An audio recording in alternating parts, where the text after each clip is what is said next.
Hey, welcome to the Micheaux Mission, Two Men, One podcast, every black film ever made. My name is Len, aka the Bat Tribble. And as always, I'm joined by my partner right there. Hey, this is Vincent Williams. Tonight, ladies and gentlemen, we are wrapping up the motherly month of May and our salute to bad black movies with our review of 2009's Madea Goes to Jail, written, directed, and starring Tyler Perry.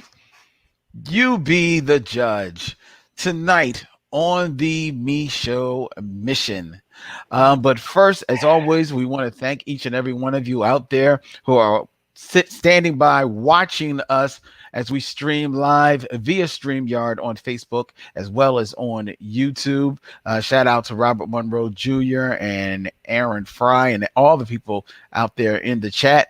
And a huge thank you to each and every one of you who joined Vince and I this past Friday evening for the Micheaux Mission's very first watch party, where we got together at your insistence and watched Madea Goes to Jail as one via Scener. Vince, wasn't that a fun experience? It was a fun experience. And you know how fun it was?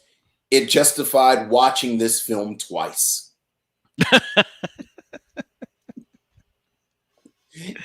It was worth it just for that. If I had to watch this film twice, it was worth it. Yeah, I had a good time. Yeah, we had a ball. I was about saying yourself, Oh man, I had so much fun. I had my pretzel bites going. Mm-hmm. I had my Jack Daniels. I was about to say, do you remember the last 20 minutes? Do you remember the last 20 minutes? Yeah, I seem to remember sitting there watching the film. There were colors. There were flashing lights and colors. Yes. yes. Going on in front of me. Yes. Mm-hmm. Got a little slurry by the end, man.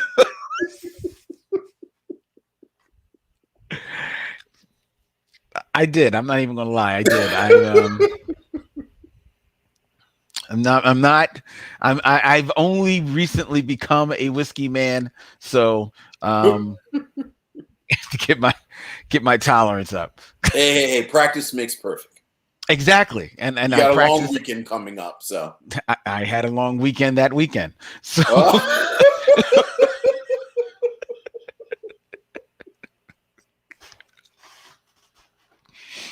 so but yes, good time. And thank everyone who came out and watched Madea Goes to Jail with us.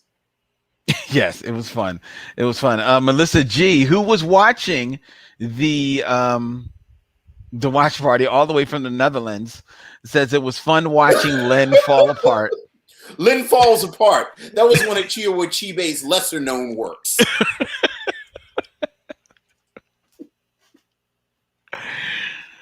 I wouldn't say a literary joke for you guys. I wouldn't say I fell apart. You didn't. Well, the center did not hold. Perhaps. Anyway. But it was worth it, ladies and gentlemen, because today we are going to bring you our review of Madea Goes to Jail as we close out 2021's edition of Mother May I, which has been going on. I believe, Vincent, correct me if I'm wrong. I believe we have been doing Mother May I Have Another Black Film. This is the third year that we've done it. I was thinking 27, but maybe third. No, I believe it's only the 27. It's only the third. Feel like I've been doing Mother May I my whole life. All my life, I've watched bad movies in May. No, I think this may actually only be the third. Yeah, that sounds right. It sounds about right, It sounds right. Yeah. Oh yeah. Yeah, I'm going back in the way back because I'm trying to decide. It's fair to say we weren't looking forward to reviewing Madea Goes to Jail, and nor we look forward to reviewing a lot of these films. And I wondered whether or not we had actually, where Madea Goes to Jail, and we're going to be reviewing this, where this stands against all of the other films that we have reviewed in the very month of May, right? So I wanted to go back and find the inaugural Mother May I Have Another Bad Black Movie. And I think, believe it or not, Vince, this goes all the way back to 2018. I believe we started in 2018. And the first film that we reviewed was on May. Well, the episode went up on May 9th, 2018. Can remember just before we were doing this things live. It was Soul Plane. Yeah. And Soul Plane is I would argue the nadir. Right. Of the film. Like we started with the worst. Well, I would have thought that too. And yet, Soul Plane is not the worst film of Mother May I. Some might argue it may be the best film of the Mother May I series. What is better? What is worse than Soul Plane? Well, because I'll fight you about rapping with Soul Plane. Oh, I don't know about that, bro. So let's go. Okay. Vince. So starting in 2018. Okay. We reviewed Soul Plane. Yes. Okay. Then we reviewed Passenger 57.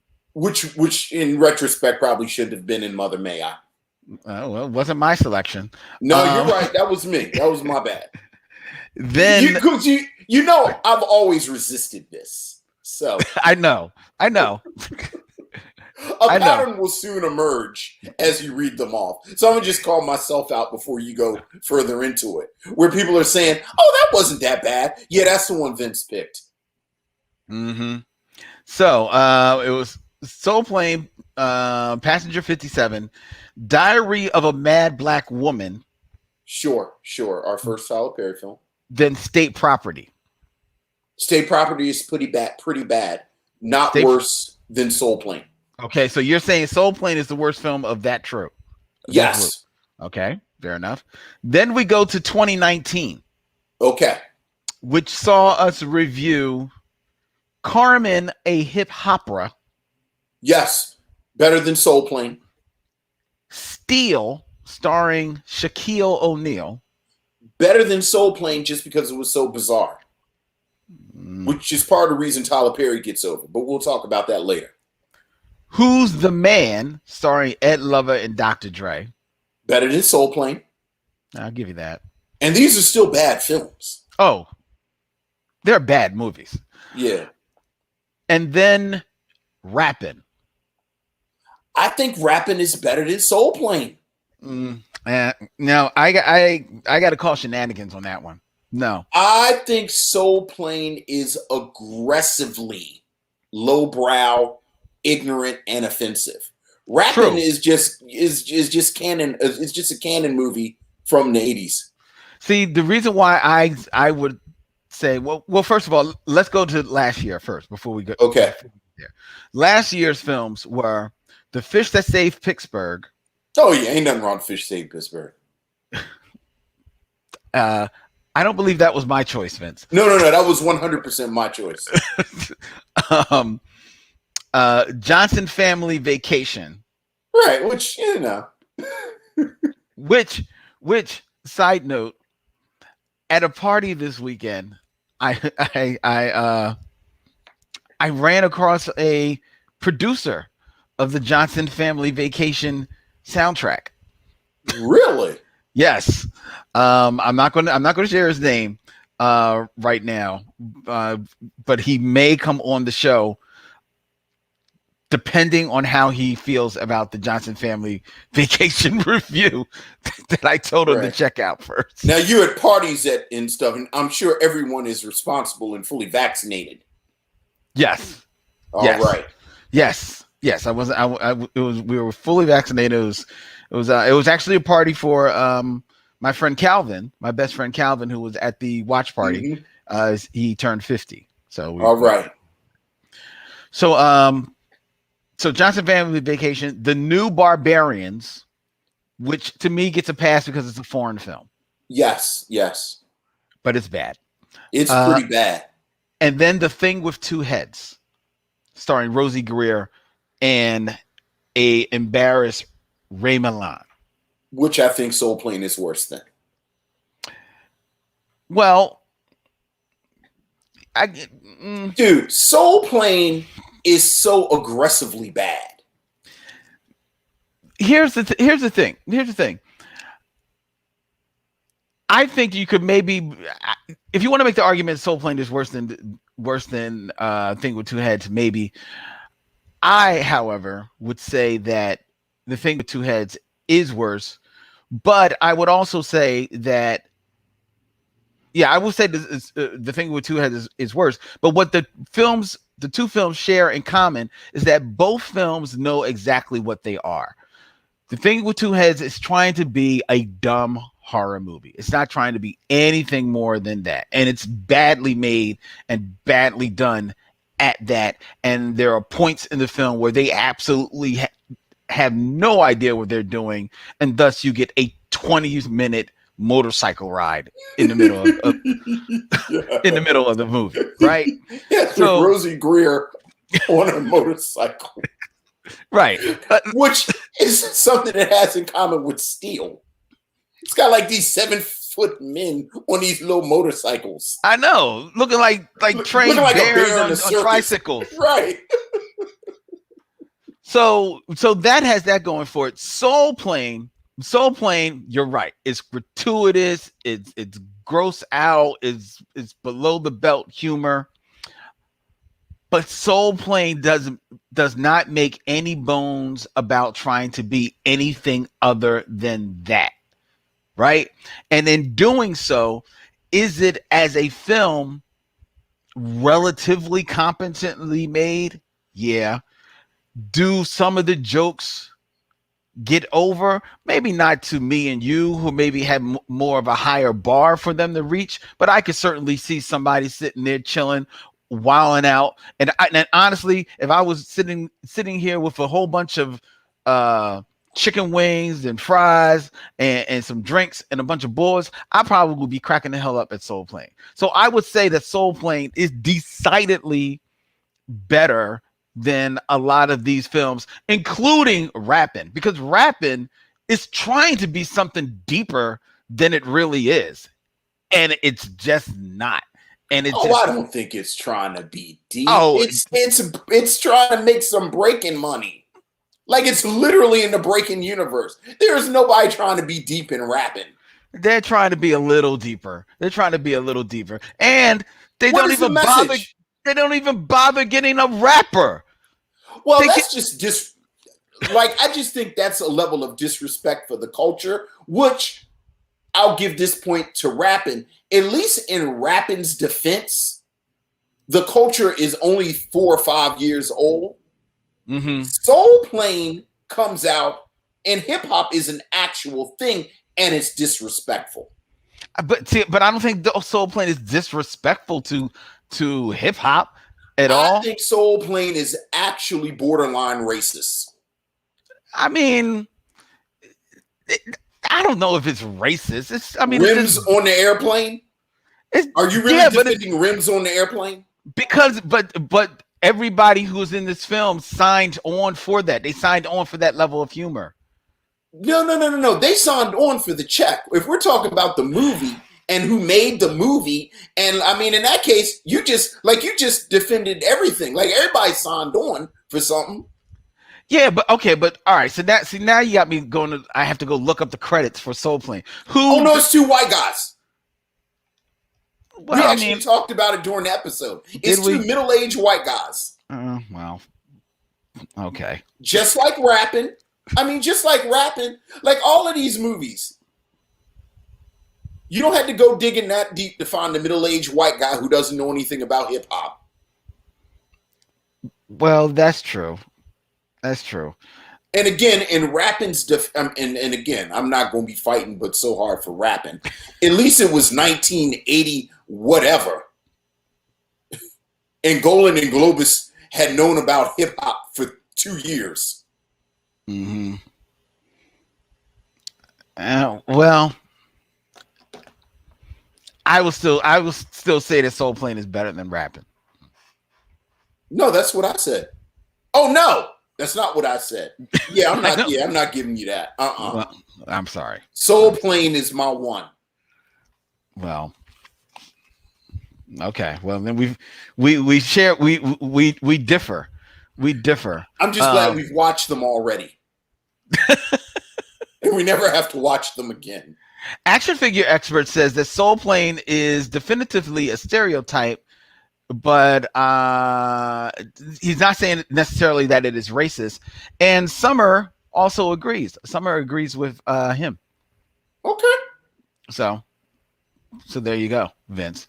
And action figure expert also says that Catwoman is worse than Steel. Oh, I guess we have to do Catwoman. Yeah, we do. Yeah, we do. You know what? I don't know if I've ever seen Catwoman. I know I've seen it at least once. I don't remember much about it. Interesting. Bad special effects.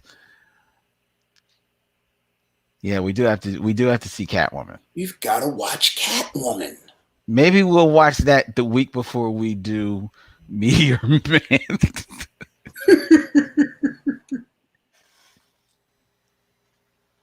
No, I wouldn't mind seeing Catwoman. No. Checking it out. Okay.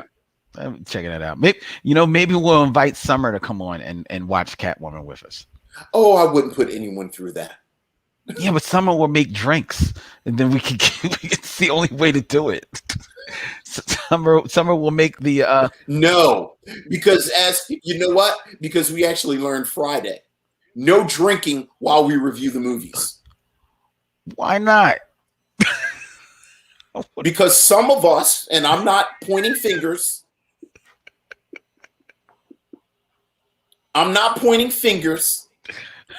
We are a collective. We are a duo. I'm not saying you or me, but some of us can't really handle our liquor and be critical at the same time. Robert Monroe Jr. wants to know: can we do a month of Black superhero movies? It is not. It's funny. Len and I actually had a conversation about Black superhero movies the other day. You know what, George? I have thought about Superman 3 for a couple of years. When we were talking about the toy a couple of months ago, I thought about Superman 3. I don't know how much of an argument you can make for it as a Black movie, but certainly it would be an interesting review from our perspective. Yeah, I don't think it makes the cut though. Honestly, I mean, we stretched it for DC Cab. I mean, I guess we stretched it for worse of films, but a month of Black superhero films. Well, Black comic films. If you expand it to Black comic films. Well, you actually could do Black superhero. I mean Catwoman's protagonist, Hancock. Hancock. Eventually we're going. Maybe we try Meteor Man again. Spawn, which is actually an interesting story. Blackness in the Spawn movie, because remember they switched some of the races of some of the Spawn characters because they didn't want to be too many black characters in it. Did they? Oh yeah, Todd McFarlane actually wrote a pretty thoughtful essay about it when it came out. But wait a minute, because Michael Jai White plays Spawn. And let's be clear, I don't know anything about Spawn, really. Mm-hmm. Like I bought them first couple of issues that everybody was supposed to buy, and then I bought the Alan Moore one. But I know Spawn, his wife, and I want to say his wife is black, and then there's a third character in the comics that is black, and they switched it to a white guy in the movie.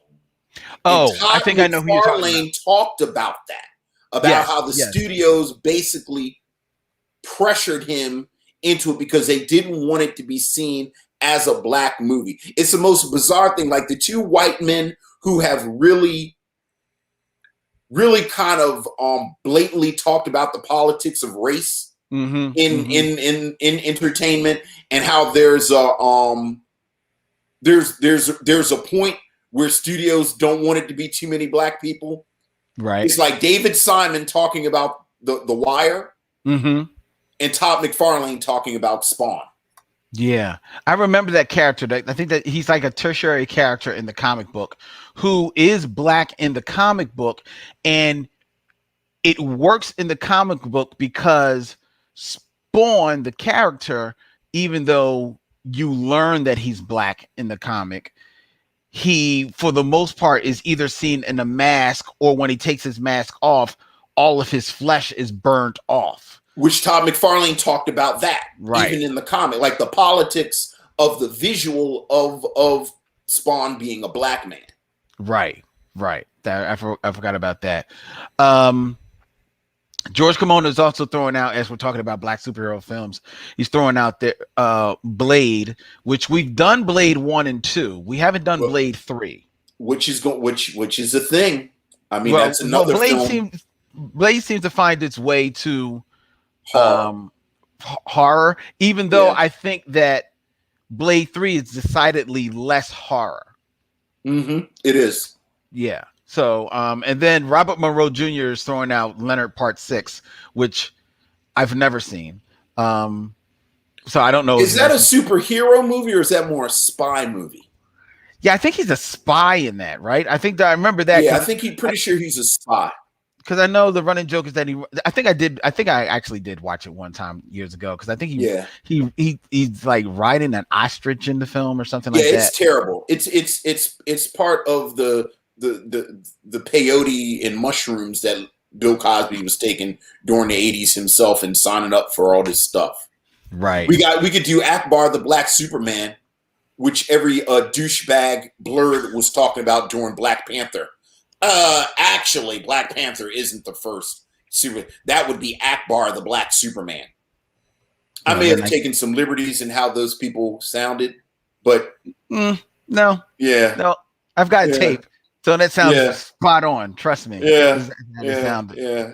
So we could do that. I saw somebody caping up for Hobbs and Shaw. That's not. Not. You know, you and I have talked about this. You know, I've been trying to figure out how to package the Fast and Furious for this show. I know. And Tyrese, you got Tyrese, you got The Rock, you got Ludacris, but I think Vin Diesel. Well, he's damn near a superhero by the end of by Fast 8.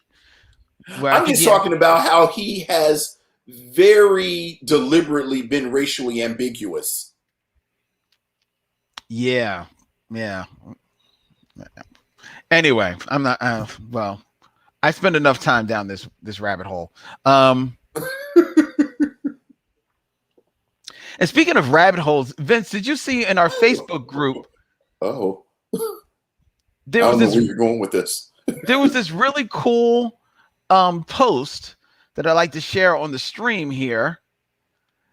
The faculty staff of a magical HBCU. I saw that. Yeah, that was fun. This was fun. This was actually cool. This was fun. Karik Salil Chatman. So give the man his props.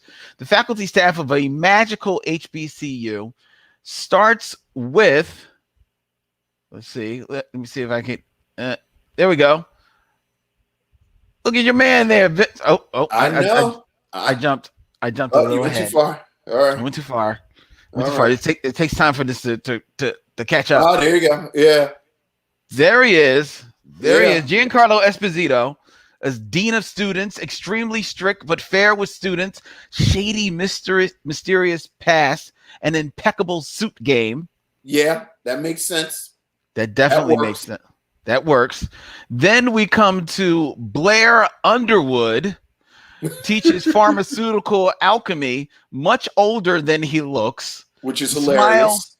Smiles inappropriately at female students, and never goes anywhere without his hip flask of unknown potion. That's very, very true. I'm first of all, right now, I'm going to cape for his pocket square game and his sock game. Yeah. That is him from either this past season or the season before of Dear White People. Okay. All right. Yeah. And he basically plays this guy. I mean, look at him. I know. Look, Blair Underwood, man. Blair Underwood, ladies and gentlemen, I'm not lying. He's 75 years old. You would never. I'm pretty sure Blair Underwood and Angela Bassett are just staring they've been warring with each other for the past 1,000 years. Oh, wow. I think they both have hold the keys to the Lazarus pit. That's what it is. Yeah. Next, we have Samuel Jackson, who teaches Hexology 101, regularly threatens and cusses at the students, has jinxed his TA several times, and his favorite quote is, "I don't care, I have tenure." Yeah, that's a good face. And I know you're waiting till you're able to add that quote to your repertoire, aren't you? It would be a good quote. I'm sure it would be. Next, we have LeVar Burton. That's a fly picture. The university librarian who knows where every book is very patient, and memorizes every student's name, which is spot on. Nice. Which is very spot on. And then we have the first lady of the faculty, I believe. Yes, Angela Bassett, who teaches principles of magical law in the 21st century, is the object of every male freshman's desire, a fashion icon, and who has to constantly say, "Stop it, I'm old enough to be your grandmother." Yeah. And Jimmy cracked corn, and I don't care. Yeah. I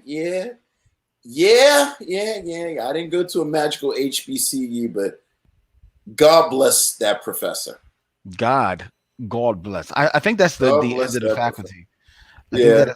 No, that's right. We have one more. Keith David, who teaches modern demiology and exorcism strategy, is on the dean's shit list and gives life-threatening homework. You don't know jack about fighting demons. Which is a quote I already use. No follow-up questions. There you go. So this is a cool little post. It actually is a part 2 of it that you could check out. And there's a link to it in our Facebook group, ladies and gentlemen. I thought that was really cool. So shout out to Karik Salil Chapman for posting that. That was really dope. That was really dope. That was really, really dope. All right. Well, you're fancy there, Len. You sharing screens, and boy, I tell you, somebody has been in some Zoom meetings over the past year. I'm going to mute everyone for the next few minutes while I share my screen. Trying to make it funky, man. Look, the world is opening back up. I got this beautiful studio that you do. Ready to rent out time for people that want to do their podcast and get tired of doing it on their own. They can come here and do it. I know. And you and I at some point are going to get to, if only there was some type of historic African American event that happened in June that we could use as a celebration for us to get together. Hey, Vince, how about we get back together on Juneteenth? On Juneteenth. That is not a bad idea. You're saying on Juneteenth. Well, I guess I should have looked before I start talking. Juneteenth, I think, is actually celebrated usually on that Friday, which On the 19th, right? So, like maybe the Tuesday after that, maybe the Tuesday after Juneteenth, like the 22nd. Yeah, we June could get to 22nd. June 22nd. We can get back together live.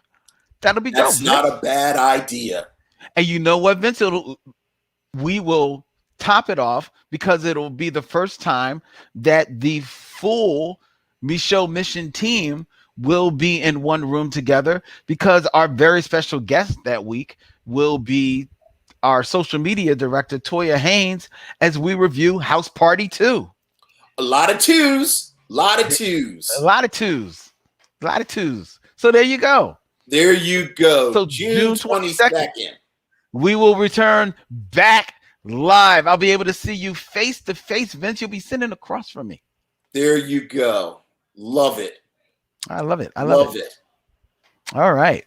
Well, so before we get into calendars, missionaries. There you go. Before we get into our review, we want to invite each and every one of you who enjoys the Micheaux Mission. And hey, if you know you do. So why don't you like and follow us on all the social medias, Instagram, Twitter, and subscribe on YouTube at Micheaux Mission. And please tell a friend about the show. Tell them about the best movie podcast in the whole world. And after you finish talking to them about that, tell them about ours. All right. And also email all your thoughts and concerns to micheauxmission@gmail.com. All right. Enough of this stalling, Vince.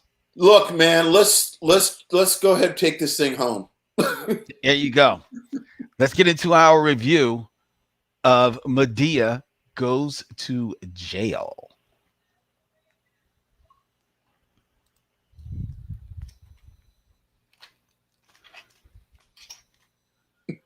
But first, it's time for trailer talk. This is where we talk about all the type of stuff that we like to talk about during the show that doesn't make the show because it gets cut out, because at this point we'll be playing the trailer of MADEA Goes to Jail. So now we don't want no smoke from Tyler Perry's legal team. You think Tyler Perry makes like his team wear dresses? I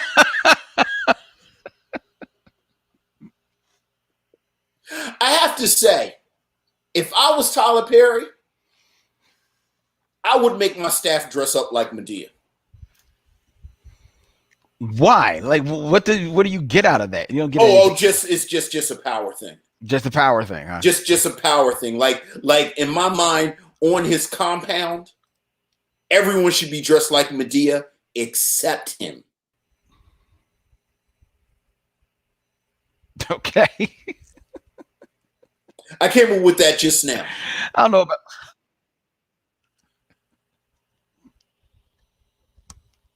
I would make them all talk like MADEA too. Hello, Mr. Perry. Like, your dinner is ready. Mr. Perry, I need you to sign these papers. Hallelujah. Like I'd make his lawyer talk like that.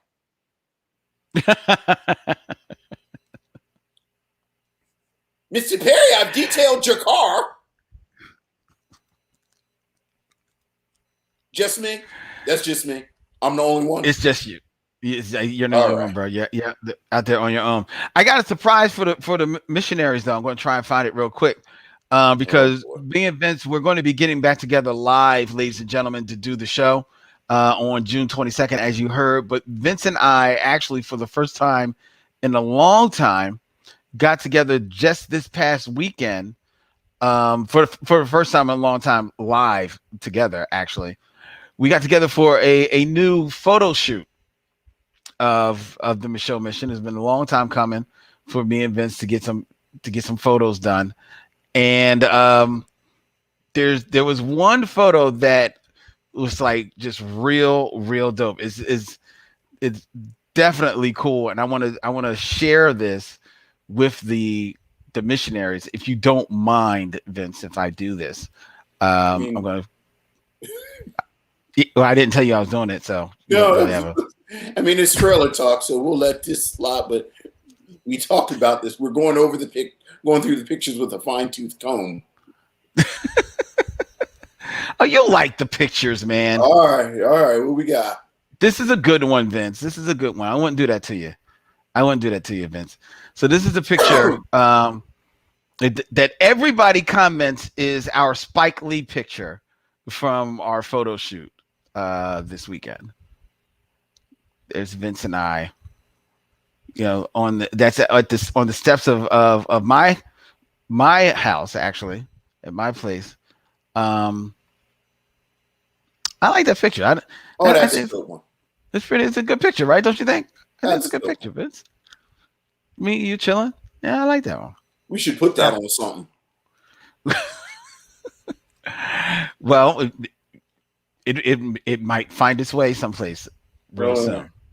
Real soon. So there you go. That's all a sneak peek. There's a sneak peek. There's a ton more where that came from, ladies and gentlemen. It was a fun time on the in the shoot. Blue Girl 517 says that Blue Girl 718 says that it was very nice, and Bree 517 said that it was cute. Thank you very much.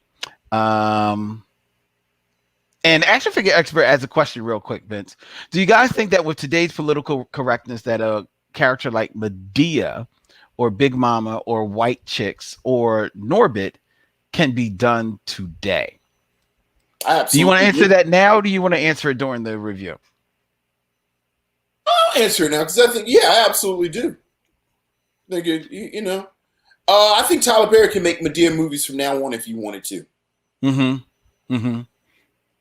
Why? Because you think he's... Why do you say? I don't want to put words in your mouth. First of all, I think a lot of the conversation around what can and cannot be done because of whatever euphemism we're using this week, cancel culture, political correctness, like it's always overwrought.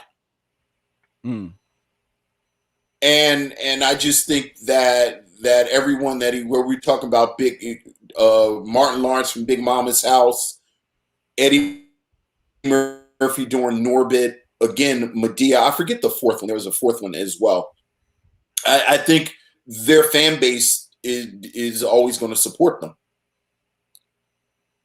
I think their fan base is going to support them. I think there's a lot of smoke a lot of times, but oftentimes it's a lot of sizzle and no steak.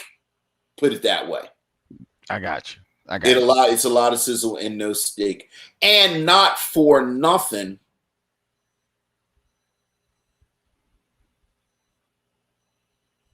I think you always follow the money. I'll never forget, I had a conversation with my nephew about Dave Chappelle last year. And everyone was, a lot of people were upset with Dave Chappelle, and we've talked about Dave Chappelle and moves Dave Chappelle has made.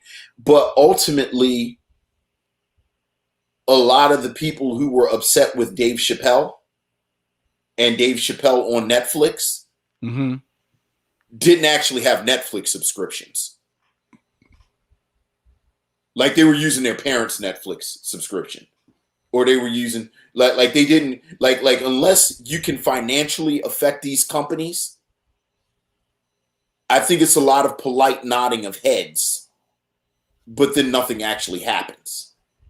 Okay. So now you'll notice I didn't say whether or not I agreed with any of these people.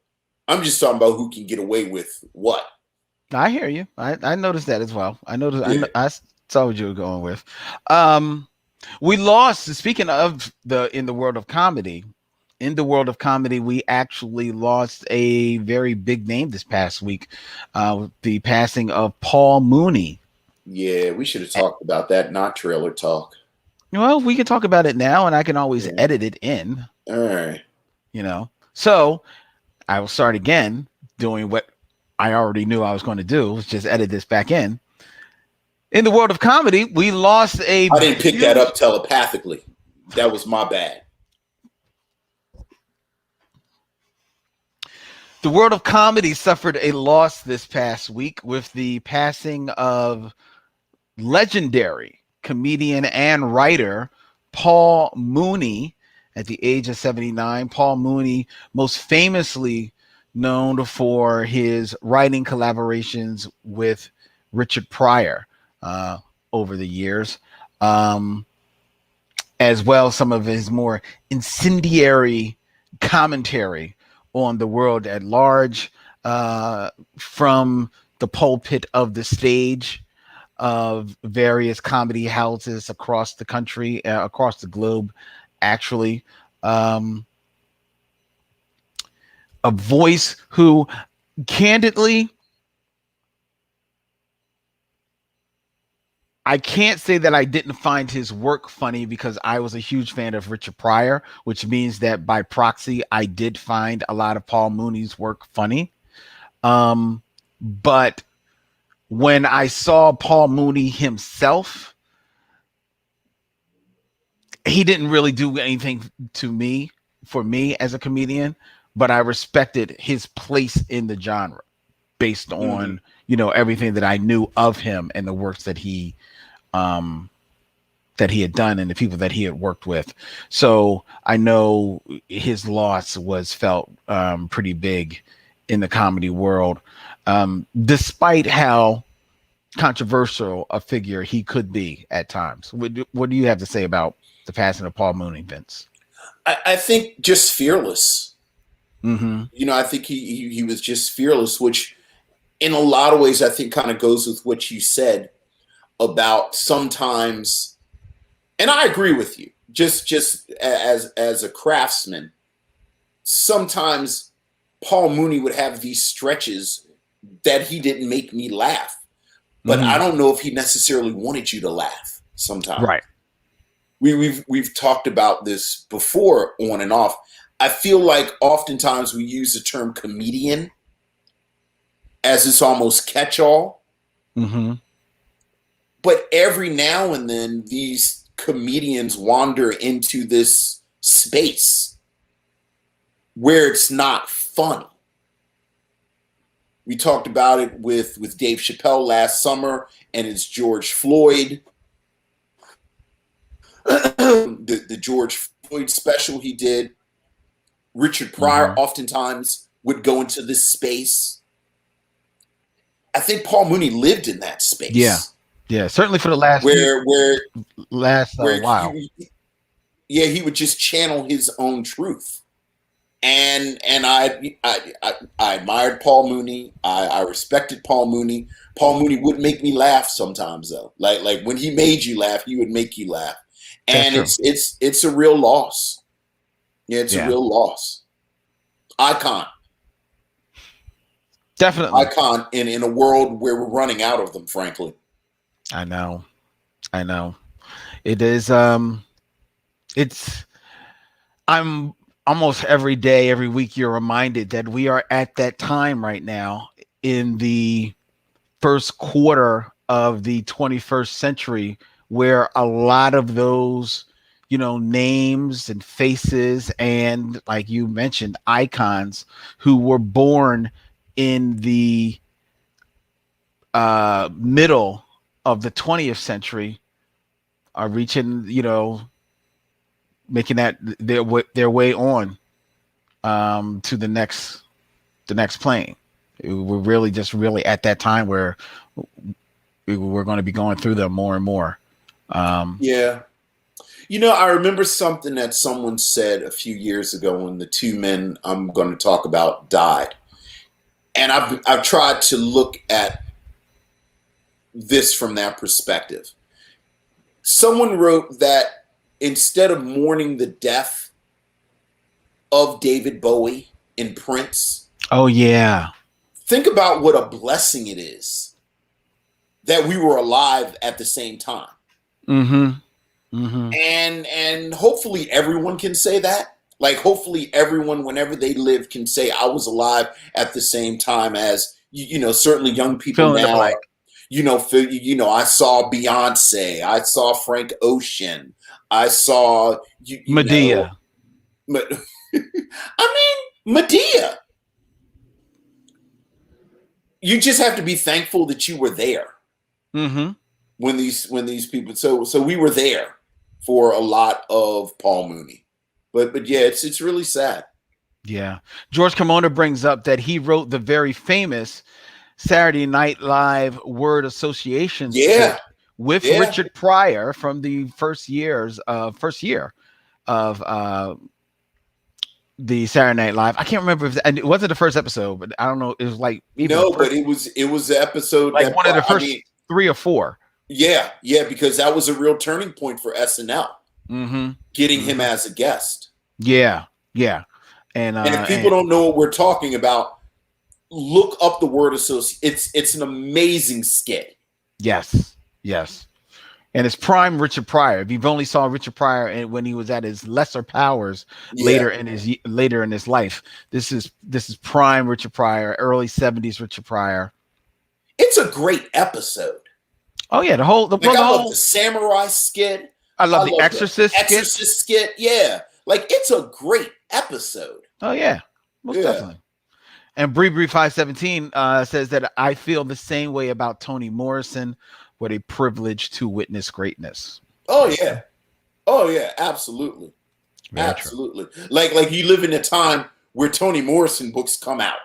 Mm-hmm. They don't come out as much, but it's like, wow, there's a new Toni Morrison. Look, don't even get me started. Don't even get me started. Yeah. So, all right, all right. Then we do gotta go. We were listening to it was like a 90s hip hop, like a 90s hip hop mix, and Gin and Juice came on. Oh wow! And Wendy said she had never heard the unedited version of Gin and Juice, which is a whole different song. Mm-hmm. It is. But I told her I remember sitting in my apartment with my boys, listening to Snoop's solo debut, Doggy Style, and being so conflicted. It really was, wow. I'm pretty sure this is putting a race back like 10 years. Mm-hmm. Mm-hmm. But this is one of the most amazing things I've ever heard in my life. Right. So, and you have those moments. You have those moments where you were there or you remember the moment. Right. Well, to her point, there are those songs that you heard them on the radio so much, which means that especially in 90s hip hop, you heard the radio edit of the song so much so that when you do hear the actual unedited version, it don't sound right. And you know what song that is for me? What's the name? Quiet Storm with Mobb Deep and Lil' Kim. Okay. If you listen to, I know the radio edit, so I hear like when they drop out, like the B word, the F word, and all that type of stuff, right? But if you actually hear the unedited version, that song is raw as hell, and but it's so raw that it's no longer even playful to me. It's like it almost feels like too much, like nah. Ooh, that's just because you old though. No, it's not. Honestly, it's not. It's honestly not, because I heard this years ago. I mean, this is not me now. This is me when I heard it back then. You know what I'm saying? And when I actually heard it, I was like, "Yo, it don't even sound right." I want to hear I want to hear the dropouts. It's true, because as a young man, I thought it was gauche to play a hip hop before noon. First of all, only you, Vincent, would say, "Oh, it's gauche to play hip hop before noon." Look at you sitting there with your pinky all up in the air. Look at how you're holding your hand when you say it. I was like, oh, that's a bit much for 10:30. Sitting there in your Wu-Tang shirt that I put this on after 6, though. That's right. It was after right. 6. Wu-Tang is after dinner music.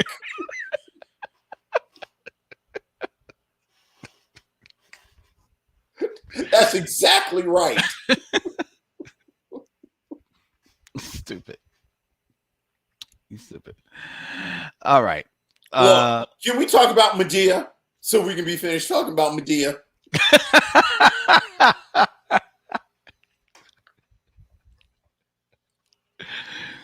All right. Let's get into our review of Madea Goes to Jail. Oh my goodness. All right. Madea Goes to Jail from 2009, written, directed by Tyler Perry, based on his 2006 play. Perry's signature character, Madea, goes to prison for her uncontrollable anger management problems.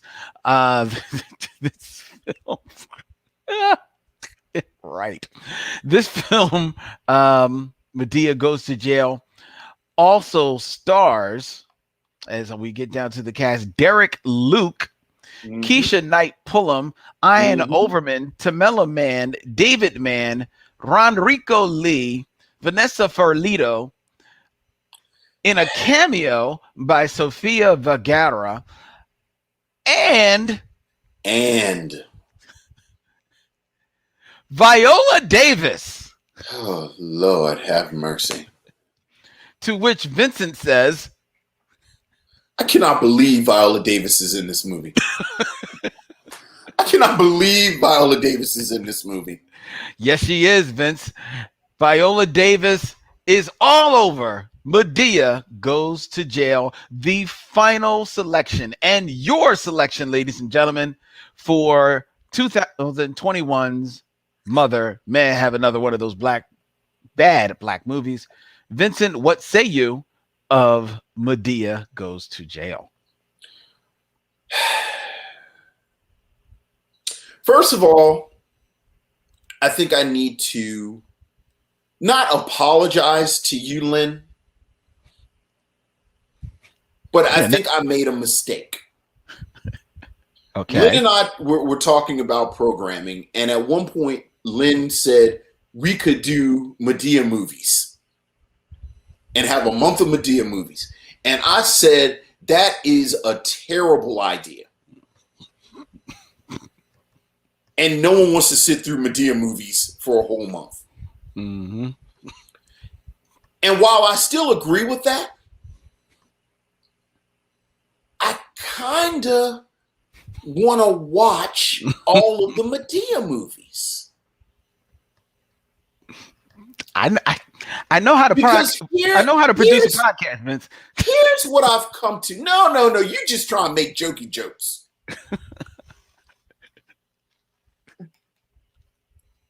This is our, I believe, fourth Tyler Perry movie that we've talked about. Is my count right? I'll let you know in a second. But keep going. I'll tell you. Diary of the Mad Black Woman. Why Did I Get Married? Acrimony. Temptation. Confessions of a Marriage Counselor. I believe are the four Tyler Perry films that we have watched. And you and I have talked in each episode about whether or not these films reflect a bit of the psyche of Tyler Perry. Tyler Perry's worldview, Tyler Perry's approach to life, Tyler Perry's belief system, etc., etc. And I think what I have not really given enough attention to is how the character of Madea really kind of speaks to this very particularized worldview. Now, whether or not it's Tyler Perry's worldview or it's just something he puts on the screen, I don't know. I don't know the man. But this is a bizarre film. This is a bad film. This is a bad film. I don't think, and I've said this before, I'll say it again. If you just want to sit here for an hour and talk about why this movie is bad, to me that gets boring real quick because it's a Tyler Perry movie and you just sit here and list all the things that are bad. So again, the acting is bad, the script is bad, the direction is bad. It's all bad. But the story itself is bizarre. So as Lynn said, this is about Madea going to jail. It's right there in the title. Madea is going to jail. But like all of the Madea films, there are actually two narratives. You have the Madea storyline where it's Madea dealing with her anger issues and Madea going to jail and Madea getting into shenanigans with her brother and her family and so on and so forth. And that's kind of madcap. But then you have this other storyline where Derek Luke plays an aspiring assistant district attorney. He is engaged to another assistant district attorney, and Keisha Knight Pulliam plays Cece or Candy, who was a childhood friend of Derek Luke's character, and there was an incident when they were in college together, which threw her being Cece off of her own path, and she ended up on the streets prostituting and is a drug addict. Right. And you have these two storylines that run parallel. And you kind of sort of get what Tyler Perry is trying to do. There's a case of a spoonful of sugar makes the medicine go down. So Madea gets you in, but then the moralizing and the actual serious storyline is what I want you there for. And it is such a bizarre fusion because Madea is farce, and she gets into fights with the police, and she's wearing these ridiculous wigs, and she's shooting the guns, and all of the Madea stuff. But you forget about forklifting somebody's car in the parking lot of Kmart. She forklifts somebody's car, and she smashes a car, and it's all played for laughs. And then at the same time, you have this storyline where, come to find out, that Cece was gang raped in college. Yeah, put a pin in that. After Derek Luke left her at a party to go on a date. And then they never spoke afterwards, or if they did speak, they didn't speak that much. And then Derek Luke runs into her again and tries to save her, but as he tries to save her, his evil fiance, who's a dirty lawyer, railroads Cece into prison. Yes. So you go back and forth, and it's another example of these Tyler Perry narratives that just don't make sense. Like I joked when we were watching it, like this is the moment where I would hit pause because I had so many questions about everything that happens in this film that doesn't make sense. First of all, I don't understand Madea. Like what is she? Who is I don't understand her relationships. Like Madea, they show her license early on. It says she was born in 1962, which confused me because that would only make her what 62 and 2000. Like it would make her 60 something, but that's not really that old. As a point of reference, Angela Bassett was born in 1958. Because I looked that up. But then when you look up the wiki, it says she was born in 1935. Yeah, I think they have to do that to make sense because in one of the films, Cecily Tyson plays her daughter-in-law. Cecily Tyson plays her daughter-in-law, but now Tamela Mann plays her daughter, and she lives with her brother. And so it doesn't really make sense, that part of it. But then this story with David, which is Derek Luke's character, doesn't make sense either. No. Because he's friends with Cece, and they say that they've been friends their whole life. Their whole lives, they've been friends. Then they go to college. This horrific event happens to her. After he begins to abandon her, I skipped over the part that said that she was isolated in college because the students made fun of her for being poor. Right.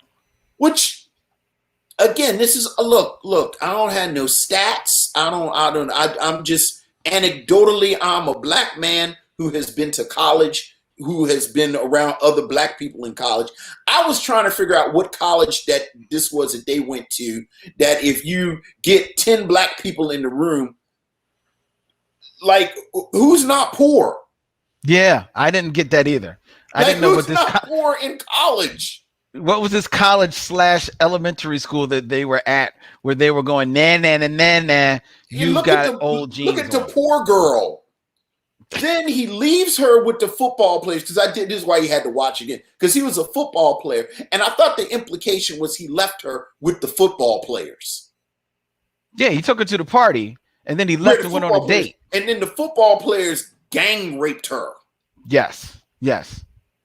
And he just kind of lets that, like he didn't do like that's sort of the end of it.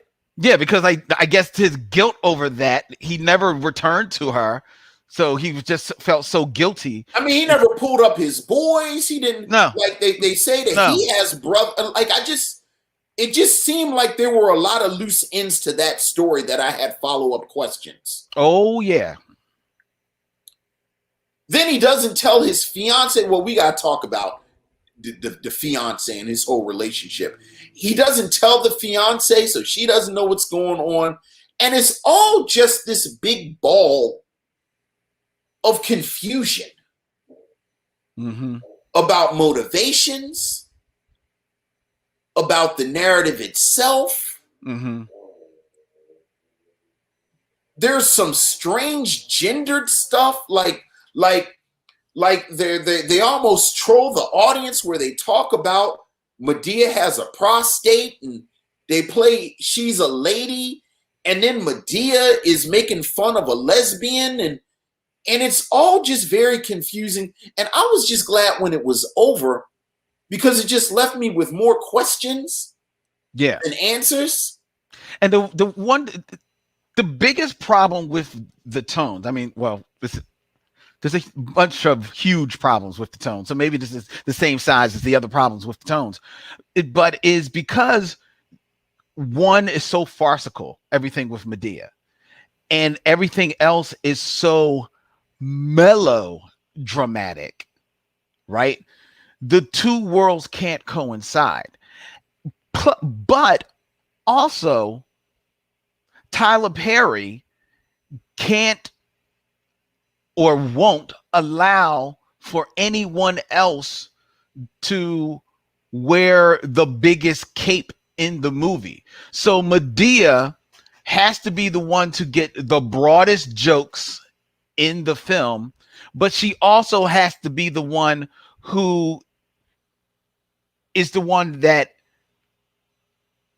sits people down and who is able to get to the heart of what the issue is so that everything can turn out sunny at the end of the film, despite whatever good intentions everyone else has. Because, you know, Academy Award winning Viola Davis in this film, she is set up to be the good guy in this entire film. Everything she does is from a place of goodness and reaching out to people, sometimes with affection, sometimes with reason, and sometimes with a little bit of tough love. But no matter what steps she takes, it doesn't matter, because this film, as all films in which Madea is a part of, is set up so that Madea and her words are going to be the ones that click the most in our characters' ears to make them make the change. So Madea gets the biggest pratfalls, but she also gets to come flying in at the end and be super Madea as well.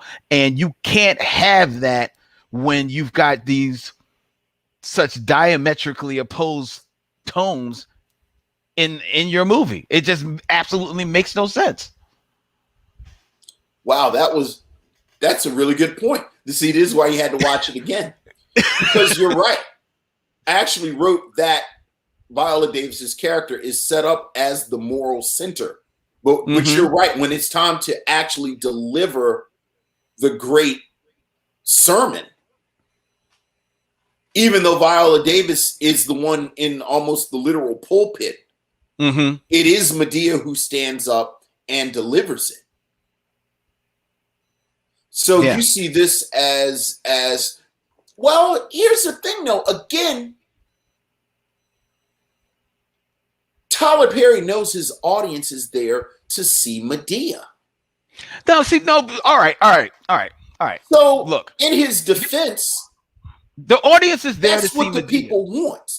But the audience is there to see Madea. First of all, the audience that went to the film, that bought the pretzel bites and the pretzels and the slushies and the juju beans or whatever, and stuck in with the ribs and the shrimp and fish and grits into the movie theater to watch Madea Goes to Jail in 2009. They went there to see Madea Goes to Jail. Madea doesn't go to jail until an hour and 20 minutes into the freaking movie.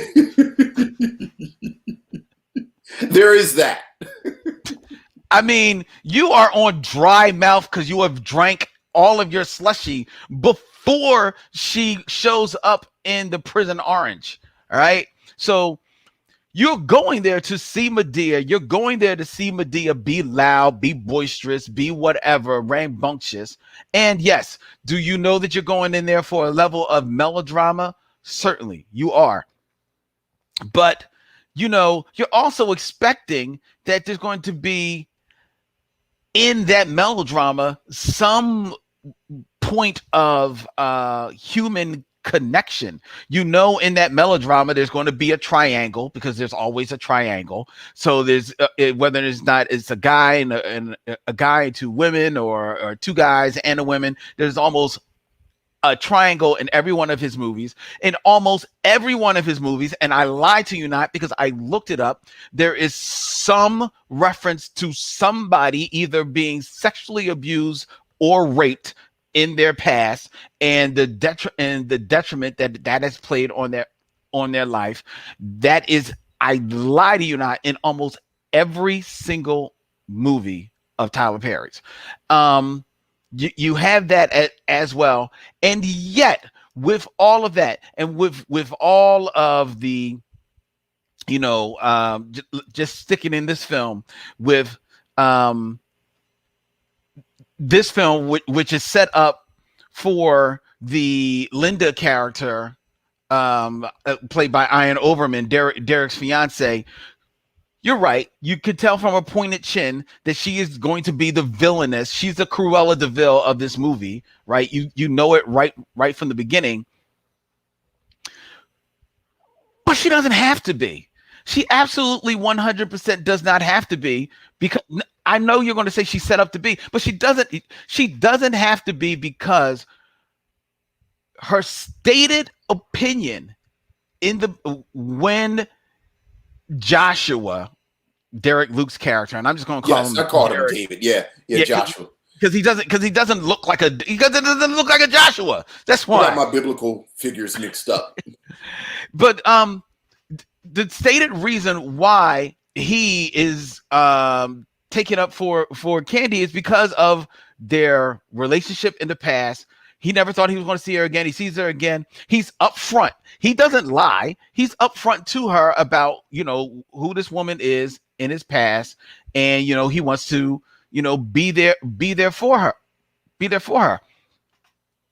She doesn't like it because she feels like, he's, trolling with, undesirables or whatever. That is so low level writing. That is such first draft writing. It doesn't have to be that at all. She could be maybe a little insecure because of their relationship to one another, but that she never really says that. She doesn't say that. She doesn't really say that at all throughout the whole freaking movie. You may say that's subtext, but she doesn't even really give off anything like that. And nor does Cece or Candy, Keisha Knight Pulliam's character. She doesn't even really give off vibes that she's trying to get in between them. She's like she's going through some stuff, and like she turned up here with her friend, but she wasn't looking for him. They ran into each other. She wasn't out looking for him and stuff Look, so she doesn't have to be written as the villain. And then when you write her as the villain, so now you got to go over the top with it. So now all of a sudden she's got to be cooking the books, she's got to know that his best friend cheated, know that she did every and she's got to be like the biggest, like the biggest bitch of the West. You know what I mean? Like all of a sudden she has to be so over the top. Mind you, there is enough story in the fact that this man is really dealing with Candy, who he, I don't know, falls in love with at the end. Makes no sense. Get the hell out of here. But there's enough story with him dealing with whatever guilt he has for the situation that he maybe unknowingly or whatever left her to in college.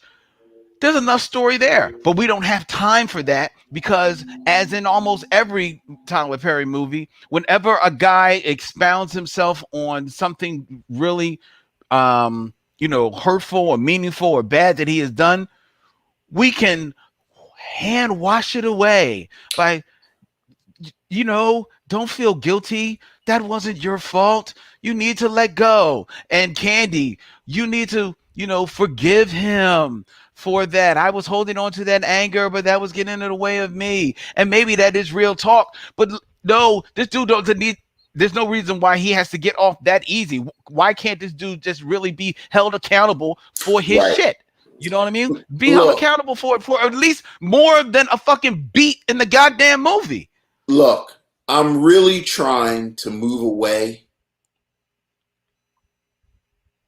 from ascribing personal things on these creators. Like we do the work, let's look at the work. And Tyler Perry really challenges me because, as I've said before, with the Tyler Perry had this terrible life, and then he was a billionaire. That's what we know.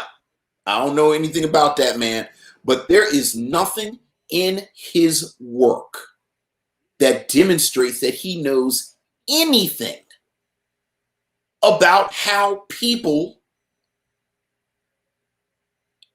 have relationships with each other. The relationship between Joshua and Linda makes absolutely no sense. No, none. As you said, she's over the top. She is a crooked lawyer. For the sake of argument, let's say she's not a crooked lawyer. She is a very unpleasant person. There is nothing about her that says that at some point before this film started, Joshua said, "Oh, I like her. Right, that's the woman for me. Let me ask her out to coffee." And then this relationship grew and blossomed so that when we meet them, they are engaged. Engaged to be married. Right. Yet this horrific event, which I'm going to assume is the worst thing that ever happened to him, he dropped the ball with his friend. It sounds like his best friend. He has carried this guilt. This woman he's about to marry knows nothing about this. To the point she didn't know Cece existed. Right. Now, according to what Tyler Perry told me, they spent every night together as children all the way up until they got to college. This sounds like a very important person in his life. Yeah, even if you only mention her and don't mention what happens. Right. Like, you don't know she exists. And then when she comes into your life again, and I counted 3 times Linda asked him, and I actually disagree with you. I think Linda actually made good points. Like, I think part of the reason Tyler Perry had to make her a villain is because she was making good points. Who is this woman?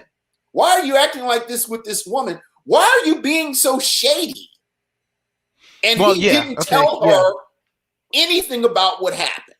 I agree. You're right. She did make good points. You're absolutely right. She did. She did.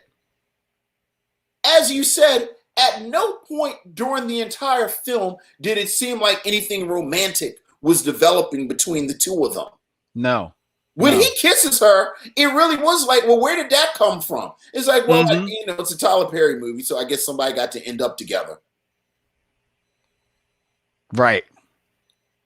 The relationship in this office, him and this dude, Oh, that he's known for 3 years, like none of these relationships seem like relationships that were written by someone who knows how relationships work. You know my favorite part? When Linda and Joshua get into an argument. You know, they're in this argument about Cece, and they're in the argument, and then the scene cuts, and the argument is kind of resolved, and then when it goes back to them, they fallen asleep fully clothed. Oh, yeah. Yeah. Yeah. Because as we all know, when you get into an argument with someone you love and passions are high and that hot breath is coming out, what usually resolves it is y'all fall into each other and then fall asleep fully clothed. Yeah. They've written whole songs about that. So even that part of it, it's like, if I give you, if I buy your argument, I really do think it's the argument that we're going to have the farce on this side with Madea. But again, I use that to get you in here for the serious stuff and the serious message. But the serious message doesn't make any sense. No. To me. It doesn't make any sense to me. It doesn't make any sense to me, and it hurts my fucking head. Excuse me. There are $1 billion that say that it makes sense to somebody. Well, the movie was made for $17 million, and it made $90 million. It is, without a doubt, Tyler Perry's most profitable movie. So I don't think I knew that. Yeah. Yeah. It is number 1. Do you know what number 2 is? No, I don't. Boo, a Madea Halloween. Which, you know, that's my favorite Tyler Perry thing.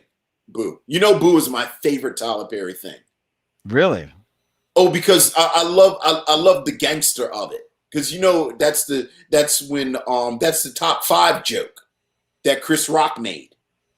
Oh, yeah. I remember, right. He made a joke about Madea Halloween. And I love the fact that Tyler Perry just took it and then made a whole bunch of money off of it.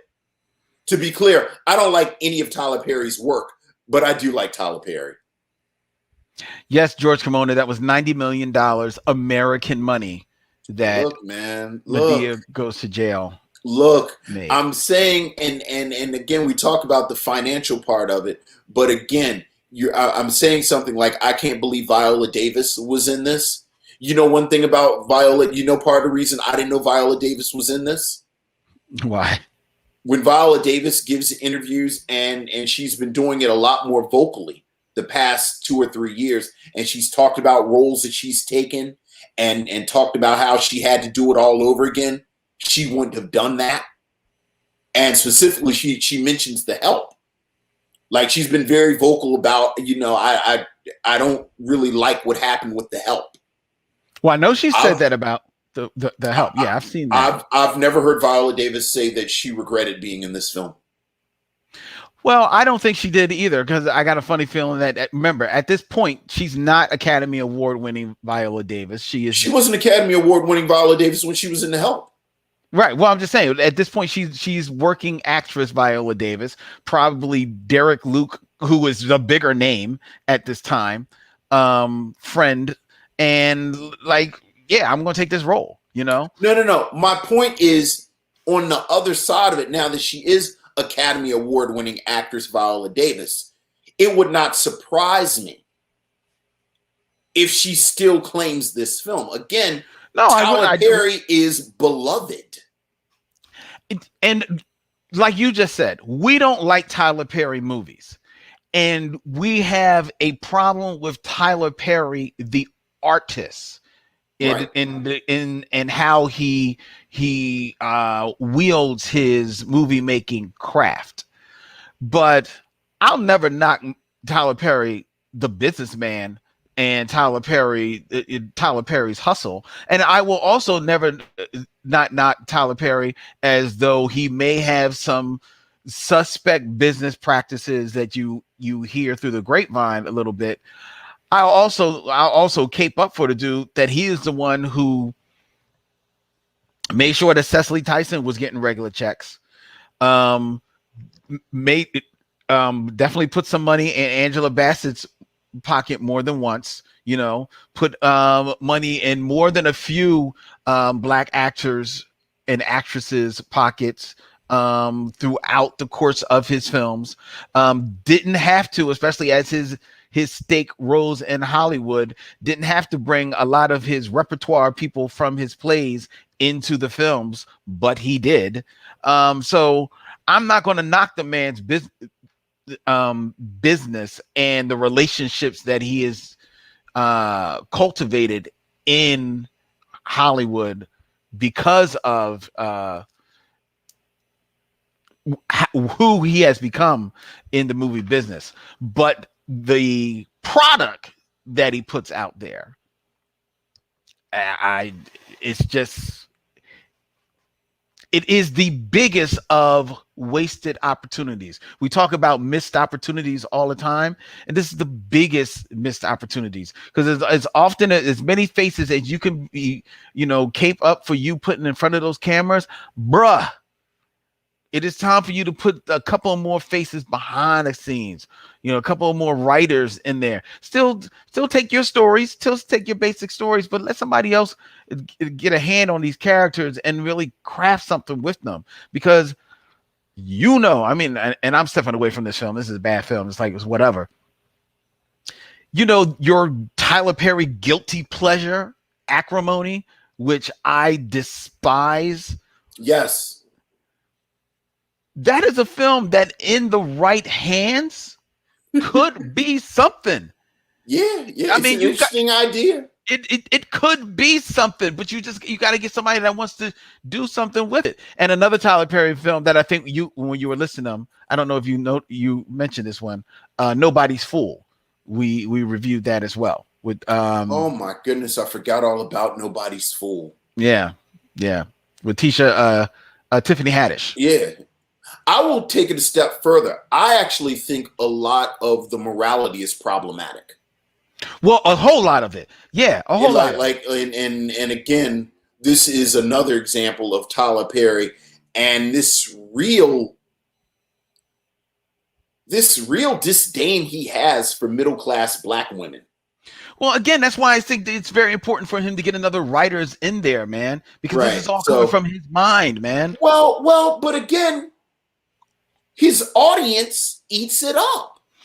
Yeah, but okay. Well, you say that, but I think that more and more, a lot of his films have the returns. They're always going to be profitable because they don't cost much to make. So but there are diminishing returns. The diminishing returns. And some of his films. This is a fairly early Madea film, frankly. Well, true, but I think it's telling that a lot of his latest stuff, especially now that he's built the big stages down there in Atlanta, have been more on television, and he's been able to profit more so, I think, because of his name, that he gets deals where they're like just banking that, they know he can bring it in cheap. So they're telling him like, yo, you give us 2 seasons of this show. And be damned the quality of them, right? because a lot of that schlock that he's been putting on television, he's been putting on TV One or BET or wherever the hell all of those stupid shows are going on, and even that dumbass Netflix movie, a lot of those things are just become more and more fodder for just people to meme the hell out of, as opposed to like really watching it. And I think if he's not careful, if the worm hasn't turned, the worm is turning on him, as people are kind of growing tired of his shtick. Well, this was terrible. This was a terrible film, and I'm glad that we're finished with it.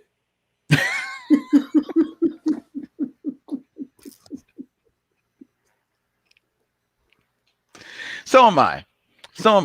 And I watched it twice. Well, I didn't. I said no. See what I do for the missionaries? I'm not going to do that. I did enough. I'm not going to do that. And don't watch it, ladies and gentlemen. I'm not even going to ask. I ain't even asking Vince because I know what he's going to say. So I'm cutting to the chase. Don't watch Madea Goes to Jail. Oh, this is not a fun time. This is not something to watch while you are sitting there at the barbershop. No, if it's at the barbershop, you go to the barbershop and you turn it off. He's like, yo, I really have to question y'all question this barbershop and leave. Like, no, don't. It beat me down. It beat me down. It really did. Yes. To Robert Monroe's point, the best part of watching this movie was watching Len get drunk.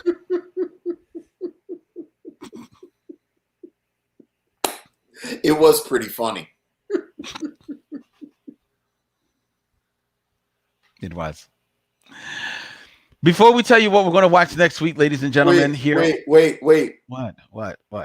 So we're done? We're done. May's over? May is over. June I feel like it's coming. I feel like Idris Elba should come in here and say, reset the clock.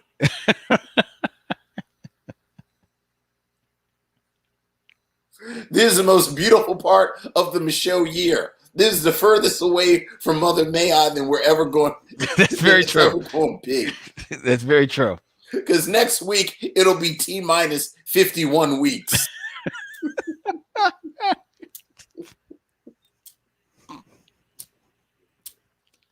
Hey, maybe next week we'll do 4 watch parties. You want to do 4 watch parties for May?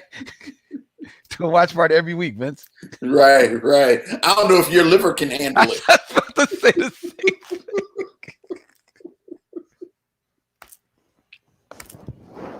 Oh, I'm so happy.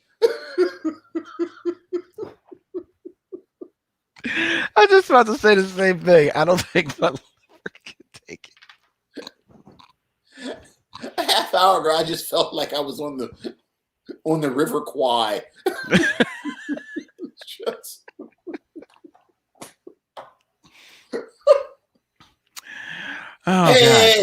Hey, we're gonna program in real time. This one is it my turn next week? No, it's your turn. It's your turn. All We're watching your film first. Exactly right. This one my movie. No. We're watching your film next. We're watching your film. All right, good. Oh, good. That guy Cardo says, sad to say my mom and her sisters will watch anything his name is attached to. You know what? Yo, to that point, this is what I'll say. And now I'm a year removed. I will say,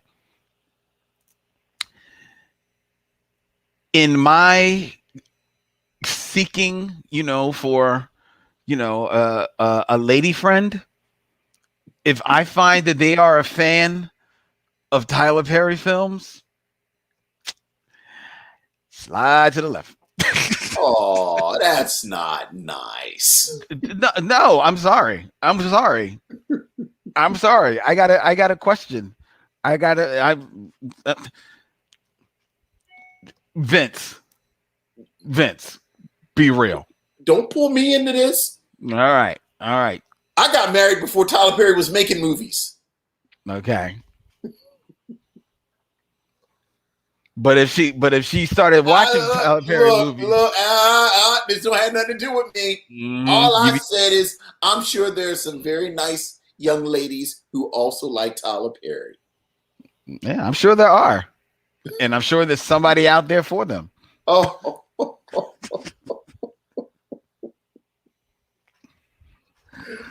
All right, go ahead, do the spiel. Sorry. I don't have many standards, but I've got one.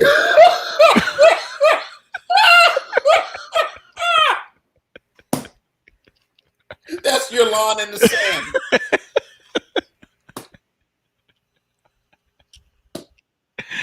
It's real talk. It's real talk. Oh boy. All right. All right. Before we tell you what we're going to be reviewing next week, ladies and gentlemen, as always, we invite you to like and follow us. Once again, we're going to hit it out there. Hit us up on Instagram, Facebook, Twitter. Subscribe on YouTube. You can find us every place at Micheaux Mission. Email us at micheauxmission@gmail.com. All your thoughts and concerns at MICHEAUX MISSION. Go to the Micheaux Mission. Look us up every place that you find podcasts, the Micheaux Mission, and please give us a 5-star rating and a review because that helps people find our show. And the Micheaux Mission is a proud member of The Podglomerate, curated podcast for your earbuds. Go to thepodglomerate.com. All right. Next week, we will be entering into the month of June, where we like to try and celebrate Black music in movies. And that means that we are going to be getting down, get funky, and loose all month long. And Vince kicks things off. Do you want me to tell him what we're going to be watching next week, or you want to have at it, Vince? Oh, no. I think the film After Mother May I is always top shelf stuff when I choose. I always have to cleanse my palate. I always have to embrace a film that reminds me why I love Black films. And this one is a perfect example of that. And we're going to kick off Music Month with a film that I don't know if this is Regina King's best work, but it is very, very good work from her. I don't know if this is Kerry Washington's best work, but it is very, very good work from her. I forgot this. Yeah. I believe this is Jamie Foxx's best work.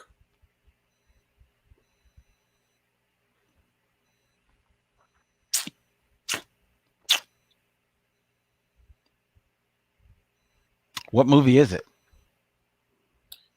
Well, it's Jamie Foxx in his Academy Award winning role as Ray Charles in the film Ray. Next Tuesday to kick off Music Month, we're watching Ray. Okay. All right. Ray, next Tuesday, June 1st, 7 p.m. here on Micheaux Mission Live. We're going to luxuriate. Yes. All this prestige. Yes, we will. Yes, we will. Quality. Yeah, that is a great move. That is a very great movie. Robert Monroe Jr. seconds that. Steve Hendricks says, ooh. And in regards to whether or not that's his greatest role, George Kimona asks, is it better than Booty Call?